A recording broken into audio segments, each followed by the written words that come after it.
Anda kembali bersama kami di Kompas Petang, Saudara. Ketua Umum PSSI Erick Thohir memastikan bahwa tim nasional Indonesia mendapatkan bonus usai mencetak sejarah di Piala Asia 2023. Erick memastikan timnas Indonesia akan mendapatkan bonus setelah lolos ke babak 16 besar Piala Asia 2023. Erick juga berjanji menyediakan bonus tambahan jika timnas Indonesia lolos ke babak 8 besar.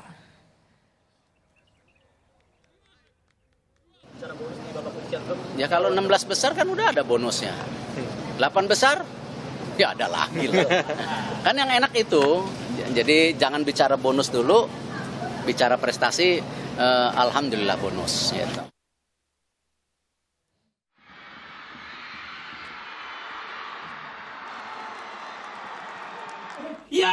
Hasil imbang Kirgistan melawan Oman jadi berkah buat timnas Indonesia.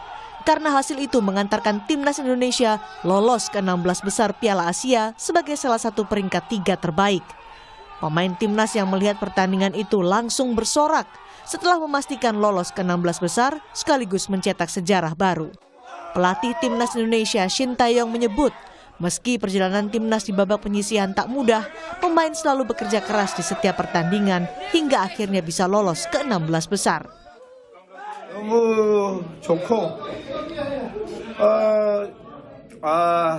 우리 선수들이 비록 1승 2패였지만 그래도 마지막까지 최선을 다해준 게 그래도 좋은 결과로 우리한테 올라갈 수 있게 만들어주지 않나. 우리가 열심히 하지 않고 요행을 바랬다면 분명히 하늘에서도 우리한테 기회는 안 줬을 텐데 우리 선수들이 매 경기마다 열심히 최선을 다했던 모습이 그래도 하늘에서 그 뜻을 알았는지 이렇게 우리가 힘겹게 올라갈 수 있게끔 만들어서 너무 감사하고 오늘 너무나 해피하고 너무 고맙습니다. Di babak 16 besar, Indonesia sudah ditunggu oleh jawara grup B Australia. Secara statistik, Australia selalu mengungguli Indonesia dalam 3 pertemuan terakhir. Namun pengamat sepak bola Anton Sanjoyo di program Kompas Petang yakin timnas Indonesia mampu mengalahkan Australia jika bermain dengan percaya diri. Kalau dari sisi bagaimana mereka bermain, determinasinya, bagaimana mereka menyerang, bertahan, menurut saya rata-rata air lah kalau di tingkat Asia gitu ya. Nggak seperti Korea aja menurut saya tidak terlalu bagus. Jepang pun kemarin tidak terlalu bagus. Tapi Australia tidak sebagus mereka juga gitu loh. Jadi menurut saya Indonesia punya peluang lah kalau bisa bermain dengan sangat confidence. Karena utamanya adalah kalau di sisi kemampuan saya rasa pemain-pemain Indonesia sudah setara dengan mereka, dengan Australia. Cuma bagaimana confidence-nya ini tetap dijaga. Karena Australia saya lihat begitu confidence ya. Sementara manajer timnas Sumarji bilang, saat ini fokus tim pelatih adalah mempertahankan fisik pemain timnas untuk melawan Australia nanti. Dengan kondisi yang seperti ini, yang kita bangun dulu adalah bagaimana menguatkan mental anak-anak. Yang kedua, yang pasti adalah bagaimana strateginya. Dan yang lebih utama lagi adalah bagaimana mempertahankan fisik daripada anak-anak. Ini semua dilakukan agar supaya ketika nanti hari Minggu melawan Australia itu anak-anak betul-betul siap dari semuanya gitu. Selain strategi pelatih Shin Tae-yong, menjaga mental dan fisik akan jadi kunci timnas Indonesia saat melawan Australia hari Minggu besok, serta untuk mampu melaju lebih jauh di Piala Asia 2023.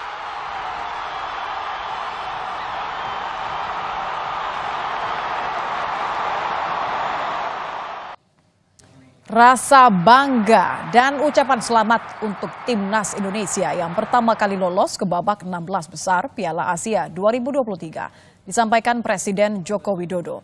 Jokowi mengapresiasi hasil positif yang diraih oleh timnas Indonesia sebagai buah kerja keras para pemain, pelatih dan juga dukungan dari PSSI.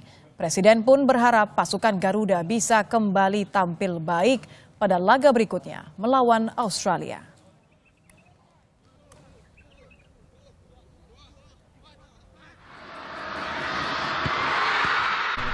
Alhamdulillah, saya percaya kita bisa membangun prestasi sepak bola Indonesia kalau kita betul-betul serius, betul-betul kerja keras, dan saya ingin mengucapkan selamat kepada timnas kita yang lolos 16 besar. Tentu saja selamat juga untuk PSSI. Ini adalah sejarah buat sepak bola Indonesia, dan kita harapkan nanti di pertandingan 16 besar yang pertama dengan Australia juga bisa memetik poin. Lalu bagaimana peluang Indonesia di babak 16 besar Piala Asia? Kita akan bahas bersama pemain timnas Indonesia yang berlaga di Piala Asia 1996, Kurnia Sandi. Selamat petang, Mas Kurnia. Selamat petang, Dita. Ini euforianya luar biasa, semuanya begitu senang, begitu bangga. Saya ingin bertanya kepada Anda yang pernah berlaga di Piala Asia 1996, bisa Anda gambarkan kepada kami bagaimana sih rasanya waktu itu berlaga di ajang sebesar Piala Asia, seperti apa tekanannya begitu? Sebenarnya sama seperti yang dirasakan timnas saat ini. Waktu itu kita lolos Piala Asia pertama kali. Di awal penyisihan kita main di Malaysia, jumpa Malaysia dan India. Waktu itu kita sempat draw dengan Malaysia dan kita menang lawan India 7-1 kalau nggak salah. Setelah menunggu sekian lama, kita dapat kabar bahwa kita lolos Piala Asia di Uni Emirat Arab. Dan kita di event itu di Emirat Arab. Saya pribadi dan mungkin juga teman-teman yang lain di tim merasakan juga bahwa kita main waktu itu tanpa beban, karena itu juga kan pertama kali kita lolos Piala Asia tahun 96. Jadi nothing to lose begitu ya? Nothing to lose, betul. Dan di situ juga terbukti di pertandingan pertama kita main lepas, kita bisa mengeluarkan semua kemampuan yang kita punya, dan hasilnya pun kita nggak kalah dengan Kuwait waktu itu. Itu. Kalau tanpa tekanan tapi tetap maksimal, nampaknya juga ini yang terjadi dengan timnas di Piala Asia kemarin ya. Anda melihat hal ini nggak? Atau ada satu signifikan dari kondisi pemain, pelatih mungkin? Yang pertama saya apresiasikan bahwa selamat atas keberhasilan timnas lolos ke babak 16 besar. Dan kemarin juga main terakhir lawan Jepang itu membuktikan bahwa determinasi, kerja keras para pemain, dan hubungan yang baik antara coaching staff dan semua yang terlibat di dalam tim bisa menghasilkan tim yang sangat bagus. Dan mereka juga berjuang tanpa lelah, mereka berusaha terus sampai menit-menit terakhir. Sampai akhirnya kita juga mampu mencetak gol di menit-menit terakhir oleh Sandy Walsh. Kalau Anda melihat dari beberapa pertandingan melawan tim-tim yang juga besar sekali, Anda melihat apa perkembangan yang paling signifikan dari pasukan Garuda ini, Mas Kurnia? Perkembangan yang sangat signifikan adalah kemampuan fisik para pemain. Boleh bisa kita lihat bahwa kemampuan mereka bisa 90 menit bermain tanpa ada satupun pemain yang mungkin mengalami kram atau kelelahan yang sangat lelah. Di beberapa pertandingan selama dipegang sama Coach Sintayong itu tidak terjadi. Itu terbukti bahwa kondisi fisik mereka sangat terjaga dan dilatih dengan bagus. Oke. Tidak hanya fisik ya, tapi kalau mental ini nampaknya juga satu hal yang PR, hal yang besar sebenarnya menentukan hasil akhir. Anda melihatnya seperti apa di pertandingan-pertandingan sebelumnya selama Piala Asia ini, seperti apa mental para pemain timnas Indonesia? Betul, dari sisi mental sudah cukup bagus, cuman perlu diperhatikan lagi yang mungkin bisa dijadikan bahan evaluasi bahwa kemampuan mental harus dimulai dari persiapan latihan yang bagus. Di situ bisa terlihat bahwa kalau kita latihan yang bagus, otomatis kondisi mental kita akan terjaga. Dan yang terpenting, komunikasi, koordinasi antar pemain yang terlibat di dalam tim itu sangat penting. Karena tanpa komunikasi, koordinasi, fisik pasti akan terkuras habis. Itu, Nitya. Ya, beberapa pengamat sepak bola juga menyatakan bahwa ini ada di tangannya pelatih nih di Sintayong, bagaimana juga menciptakan suasana di ruang ganti yang adem nanti melawan Australia. Anda mungkin masih ingat nggak suasana ketika detik-detik sebelum keluar ke lapangan begitu ya? Itu kan menentukan mental sekali. Bisa Anda ceritakan, Mas Kurnia? Saat itu kita waktu pemanasan pemanasan normal seperti biasa, tapi pas menjelang kita masuk di lorong pemain menuju ke lapangan memang rasa rasa nervous itu pasti ada. Tapi ketika kita sudah memainkan bola pertama, itu semua udah hilang. Kita tinggal fokus saja bermain. Oke, jadi benar-benar ini 30 menit pertama nampaknya akan menentukan mental di lawan Australia dulu ya. Saya ingin lebih banyak menggali pendapat Anda, perspektif Anda mengenai seperti apa kira-kira peluang Indonesia melawan Australia. Anda tersenyum kan nampaknya optimistis, tapi kita akan gali lebih banyak lagi masih bersama kami di Kompas Petang usai jeda. Terima kasih Anda kembali bersama kami di Kompas Petang. Saudara, di babak 16 besar, Indonesia sudah ditunggu Australia yang merupakan pemuncak klasemen Grup B. Indonesia telah 15 kali bersua Australia dengan hanya sekali menang, 3 imbang, dan 11 kali kalah. Indonesia pernah 6 kali membobol gawang Australia dan 32 kali kebobolan. Indonesia akan menghadapi Australia di babak 16 besar. Secara peringkat FIFA, Indonesia dan Australia terpaut 121 posisi. Berdasarkan ranking FIFA, Australia salah satu tim terbaik di Asia. Per Desember 2023, Australia ada di posisi 25, sementara Indonesia ada di posisi 146 ranking FIFA. Kita masih bahas mengenai peluang timnas Indonesia di 16 besar Piala Asia bersama dengan Kurnia Sandi dan telah bergabung bersama kami ada jurnalis Kompas.com Firzi Idris. Selamat petang Mas Firzi. Halo, apa kabar? Selamat petang juga teman-teman semua. Mas Firzi, ini sama-sama masih deg-degan ya menanti pertandingan Minggu besok ini seperti apa. Tapi kalau dari senyum Anda saya mengartikan optimistis dong. Sebelum saya kembali ke Mas Kurnia yang juga optimistis, saya ingin tanya, menurut Anda peluang timnas lawan Australia? Ya, Nitya, tadi udah disebutkan bahwa kita menghadapi tim yang peringkat ke-25 di dunia. Ya, itu realistis ya, mereka mudah. puncak klasemen. Level realistis, tapi Piala Asia kali ini membuktikan bahwa tidak ada laga yang mudah bagi tim-tim yang kuat. Jepang kalah lawan Irak, kemarin Korea Selatan secara luar biasa ditahan tetangga kita, negeri jiran. Pertandingan yang banyak yang mengatakan bahwa mereka ingin menghindari Jepang, tapi kalau kita lihat gol-golnya, kalau kita lihat bagaimana Malaysia bermain, mereka menunjukkan kelas, menunjukkan kualitas. Jadi there's no easy game di Piala Asia kali ini. Apalagi kalau saya baca media-media di Australia, banyak dari mereka yang sedang mempertanyakan kualitas tim Graham Arnold sekarang nih, Nit. Karena mereka dikatakan kurang efektif dalam menyerang. Mereka dikatakan sering tidak bisa memanfaatkan domination possession mereka. Possession mereka tinggi di turnamen ini mencapai sekitar 60-an, 63-65%. Tapi gol mereka hanya 4 kalau tidak salah sejauh ini. Itu jauh berbeda dengan ketika mereka menjadi juara 2015 ketika mereka bisa mencetak sampai 13 atau 14 gol. Menurut Anda apa yang terjadi? Apakah mereka mungkin underestimate kemampuan pada the underdog ini terlalu lama di puncak klasemen begitu ya? Atau karena memang bisa jadi tim-tim ini memang berlatih begitu keras sehingga memberikan kejutan bagi tim-tim yang memang sudah lebih senior di puncak klasemen? Iya, kalau Graham Arnold pelatih Australia bilang emang kondisi sekarang berbeda dari ketika di Piala Dunia Qatar. Piala Dunia Qatar mereka emang kalah di kalau tidak salah babak 16 besar melawan sang juara dunia ya Argentina.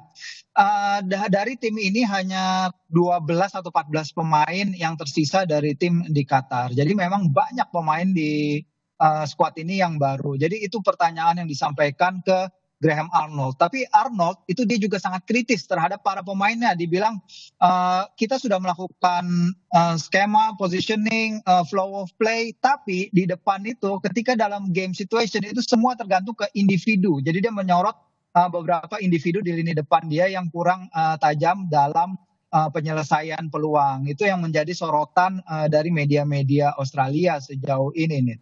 Oke, jadi kalau siap atau tidak siap, menurut Anda lebih kemana nih condongnya? Siap nggak lawan Australia? Atau masih ya PR-nya banyak lah? Garuda. Iya dong. Kalau Garuda pasti harus siap. 110% anak-anak harus siap. Mereka sudah menunjukkan mereka adalah history maker, adalah pioneer untuk nyampe ke tahap ini. Belum pernah pada sebelum-sebelumnya timnas Merah Putih lolos hingga ke babak knockout. Jadi saya yakin pasukan Sintayong dan Sintayong sendiri akan mempersiapkan anak asuhnya semaksimal mungkin 110 bahkan 120%.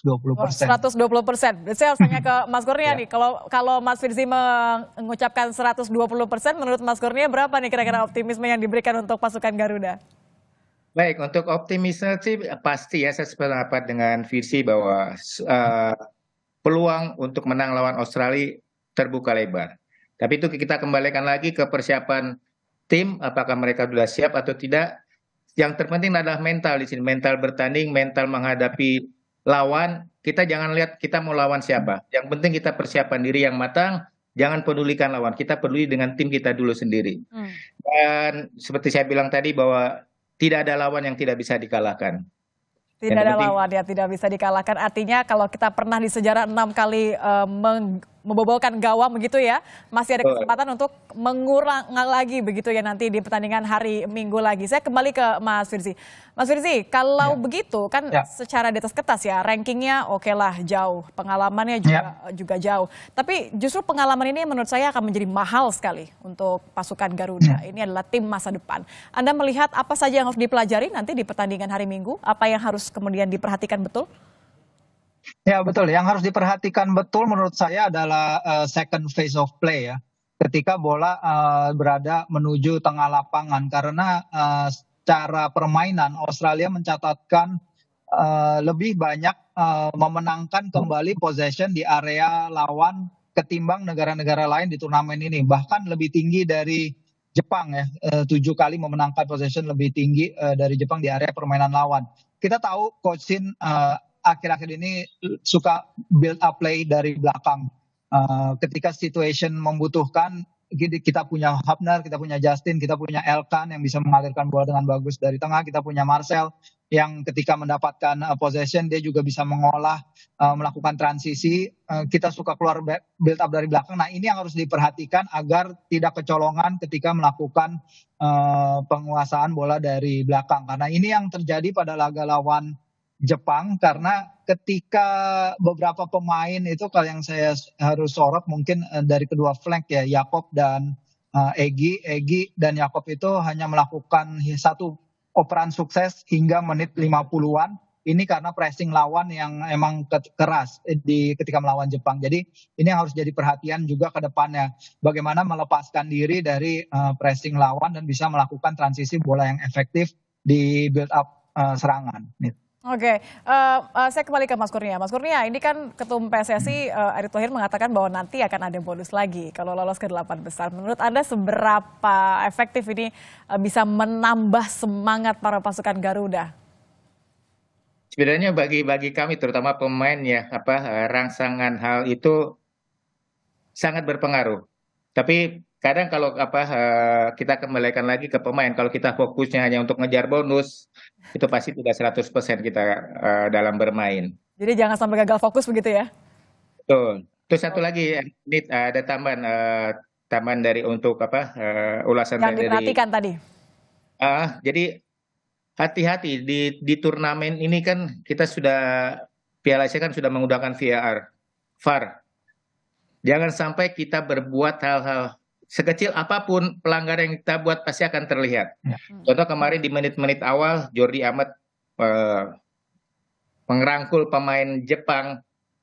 Mungkin dia merasa itu bukan foul, tapi begitu ditampilkan video VAR itu terbukti bahwa rangkulan yang dibuat oleh Jordi Amat mengakibatkan pemain Jepang terjatuh dan itu dinyatakan penalti. Itu sangat merugikan buat tim. Jadi saya pribadi berharap teman-teman pemain besok lebih waspada, lebih konsentrasi lagi, jangan berbuat hal sekecil apapun yang bisa merugikan tim nasional besok bermain. Ya. Ini menarik, poin yang sangat menarik dari Mas Kurnia. Saya ingin minta tanggapan dari Mas Firzi. Mas Firzi mengenai potensi pelanggaran ini ya. Bagaimana kita harus memperhatikan potensi pelanggaran ini? Tadi sudah ada masukan dari. Ya, benar sekali kata Mas Sandi ya, karena memang foul gitu kita tidak boleh melakukan foul yang tidak perlu. Kalau tidak salah di turnamen ini bahkan kita hanya melakukannya ketika ya itu tadi insiden penalti Jordi. Tapi kalau kita menciptakan foul yang tidak perlu, Australia punya senjata sangat hebat dari situasi bola mati, yaitu back mereka yang setinggi 2 meter ya, Harry Souttar. Harry Souttar itu dia bermain di Leicester City di kasta kedua Liga Inggris.